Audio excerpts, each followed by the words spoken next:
Hai teman-teman, di video kali ini kita bakalan bahas tentang perkembangan ilmu manajemen. Di sini kami dari kelompok 3 yang beranggotakan saya sendiri, Anita Bearsaragi, Arianto, Diki MC Sinulingga, dan Radika Narwastu.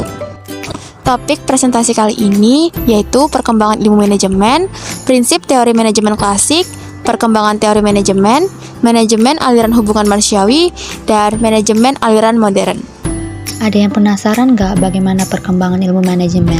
Jadi, ilmu manajemen merupakan salah satu disiplin ilmu sosial. Pada tahun 1886, Friedrich W. Taylor melakukan suatu percobaan time and motion study dengan teorinya ban berjalan. Dari sini lahirlah konsep teori efisiensi dan efektivitas. Kemudian Taylor menulis buku berjudul The Principle of Scientific Management 1911 yang merupakan awal dari lahirnya manajemen sebagai ilmu.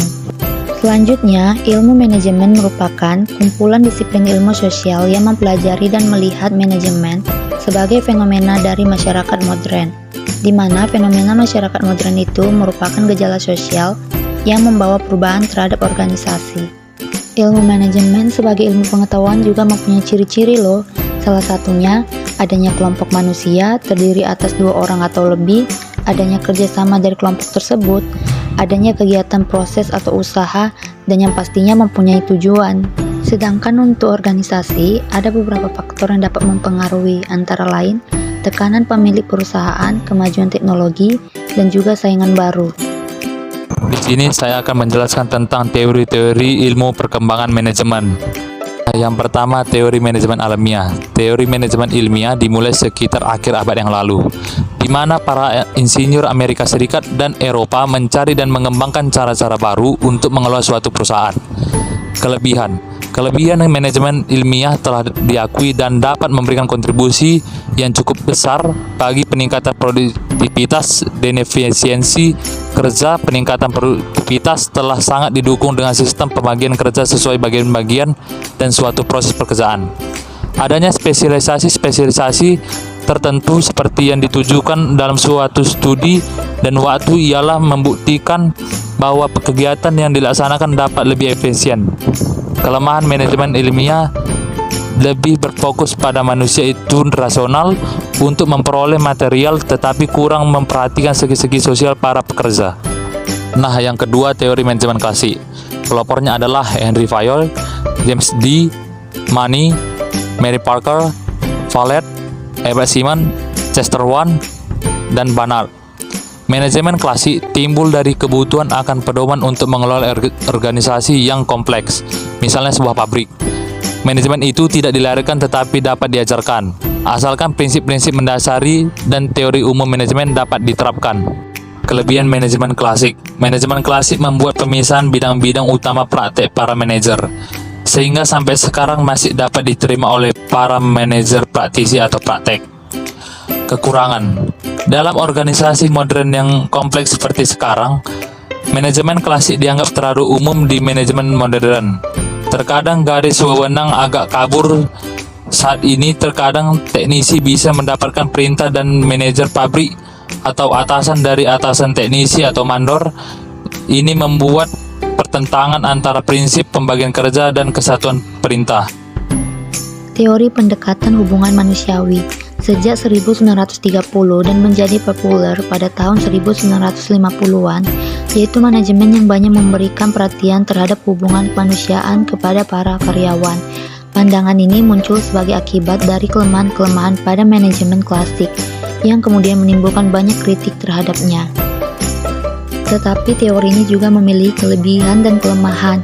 Kelebihan teori ini antara lain, perhatian pada keterampilan manajemen manusia semakin ditingkatkan di samping keterampilan teknis manusia karena penekanan pada hubungan sosial. Sedangkan kelemahannya yaitu peningkatan kondisi kerja dan peningkatan kepuasan kerja tidaklah menghasilkan kenaikan produktivitas sedramatis yang diperkirakan. Peningkatan produktivitas dipengaruhi oleh banyak faktor antara lain teknologi, efisien, semangat kerja, dan lain-lain. Manajemen modern mulai berkembang sejak tahun 1940-an dan banyak menggunakan manajemen sains atau manajemen operasi atau riset operasi sebagai pendekatan ilmu manajemen yang banyak menggunakan ilmu matematika, fisika untuk memecahkan masalah operasional. Pada awalnya, ilmu manajemen operasi digunakan dalam ilmu kemiliteran dalam hal-hal operasi militer. Tujuan dari manajemen sains, manajemen ilmu adalah untuk memberikan landasan kuantitatif dalam pengambilan keputusan.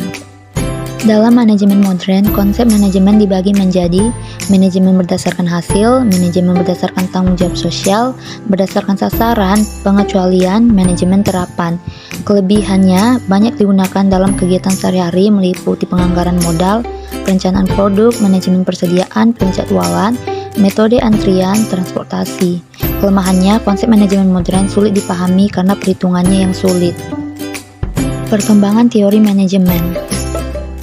Proses perkembangan teori manajemen terus berkembang hingga saat ini yang dilihat dari 5 sisi, yaitu dominan, divergensi, konvergensi, sintesis, dan proliferasi.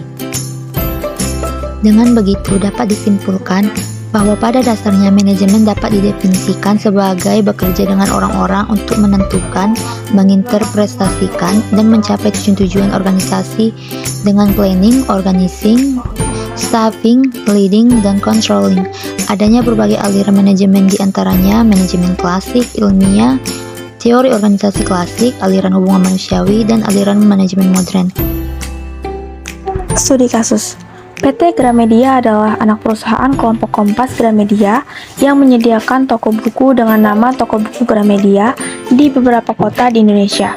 Misi Toko Buku Gramedia ini adalah ikut serta dalam upaya mencerdaskan bangsa dengan menyebarluaskan pengetahuan plus informasi melalui berbagai sarana usaha retail dan distribusi buku, alat sekolah, kantor, serta produk multimedia, ditandai dengan pelayanan unggul, manajemen proaktif, dan perilaku bisnis yang sehat. Namun, perkembangan dunia usaha di era globalisasi ini sangatlah pesat. Persaingan antar perusahaan dengan kompetitor juga semakin ketat, apalagi kemajuan teknologi yang sangat mendukung kemajuan dan kesuksesan suatu usaha.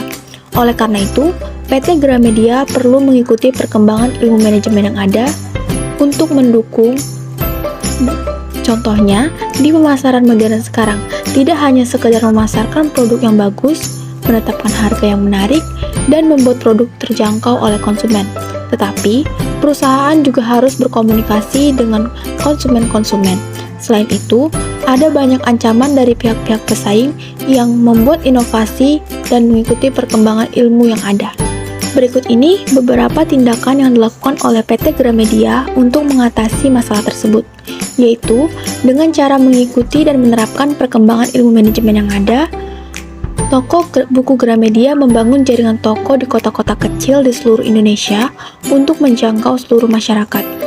Lebih banyak menawarkan diskon dan happy hour untuk meningkatkan omset penjualan, meningkatkan kualitas pelayanan dengan cepat dan tanggap terhadap keluhan konsumen. Lebih banyak menyediakan buku-buku dari penerbit dalam negeri agar lebih meningkatkan kegemaran menulis dan membaca pada masyarakat. Menyediakan tempat baca yang aman dan mengadakan event buku fair secara berkala. Mengembangkan bisnisnya dengan menjual barang-barang elektronik, komputer, laptop, dan lain sebagainya. Karena inovasi dan penerapan perkembangan ilmu manajemen yang ada dengan menerapkan strategi yang baik dalam mempertahankan bisnisnya, seperti jaringan yang luas, tempat yang luas dan nyaman, kualitas buku yang baik, dan lain sebagainya, akhirnya toko Gramedia dapat mempertahankan bisnisnya sampai saat ini. Bahkan, bisnisnya semakin maju dari tahun ke tahun. Sekian penjelasan kelompok 3 tentang perkembangan manajemen. Terima kasih telah menonton.